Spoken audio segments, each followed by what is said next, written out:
आणखीन एक महत्त्वाची बातमी, 14 गावांमधील नागरिकांचं महाराष्ट्रासह तेलंगणातही मतदान। महत्त्वाची आणि मोठी बातमी, 14 गावातील नागरिकांनी दोन्ही राज्यामधील म्हणजे महाराष्ट्र आणि तेलंगणा या दोन्ही ठिकाणी त्यांची नावं मतदार यादीमध्ये असल्यामुळे या महाराष्ट्रामधल्या 14 गावांमधल्या लोकांनी दोन्ही ठिकाणी दोन्ही राज्यामध्ये आपल्या मतदानाचा अधिकार बजावलेला आहे। आढावा या ठिकाणाहून घेतलेला आहे आमच्या प्रतिनिधींनी, पाहूयात। चंद्रपूर जिल्ह्यातील जिवती तालुक्यातील परमडोली या ठिकाणी मतदान सुरू आहे।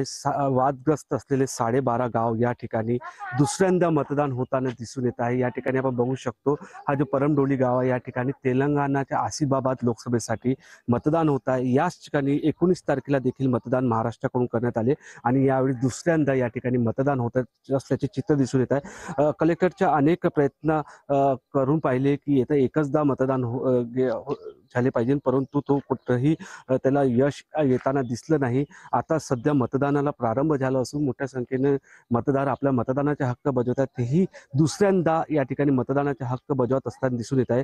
19 तारखेला महाराष्ट्राकडून मतदान केले, पुन्हा आता दुसऱ्यांदा जे आहे ते तेलंगणा साठी मतदान करत असल्याचे या ठिकाणी चित्र दिसून येत आहे।